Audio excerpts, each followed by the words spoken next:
تعالوا بقى نعمل الفطار مع بعض ونرغي مع بعض شوية.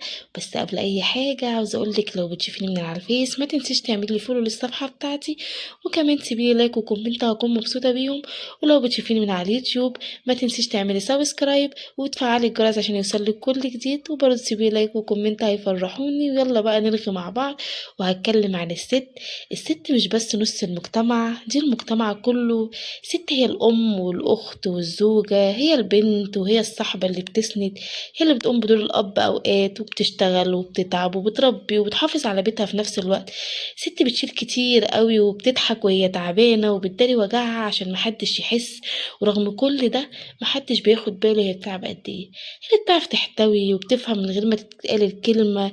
ست قوية بجد، مش عشان ما بتعيطش، لأ، عشان بتعيط وبتكمل، بتقع وتقوم، بتتعب وبتقف على رجليها. الست كمان في التربية ليها دور كبير قوي وعظيم محدش فينا يقدر ينكره، عشان هي المدرسة الأولى للطفل اللي بيتعلم منها كل حاجة، من أول الكلام والمشي والأخلاق والقيم والمبادئ. هي اللي بتسهر لو ابنها تعبان، وهي اللي بتفرح بأبسط حاجة ممكن يعملوها لها، وبتشجعهم حتى لو الدنيا كلها مش شايفاهم.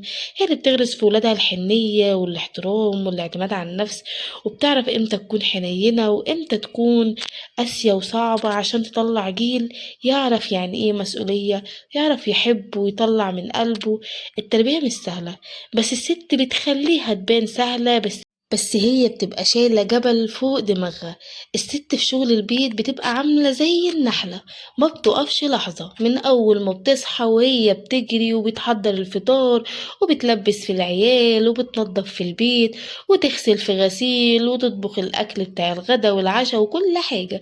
بتتابع كل حاجة في البيت، وكمان فوق كل ده لو عندها شغل بره البيت فبتبقى بطلة بجد يعني. شغل البيت ما بيخلص وكل يوم في حاجة جديدة، وبرغم التعب والإرهاق دايما تلاقيها بتضحك وبتحاول تخلي البيت نظيف دايما ومترتب وحلو وريحته حلوة. هي اللي بتخلي البيت فيه روح وفيه دفى وفيه أمان.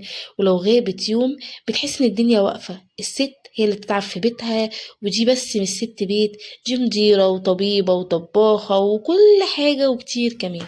فربنا يقوي كل ست بتتعب عشان بيتها وعيالها وولادها. ربنا يجازي كل ست خير عن تعبها ده.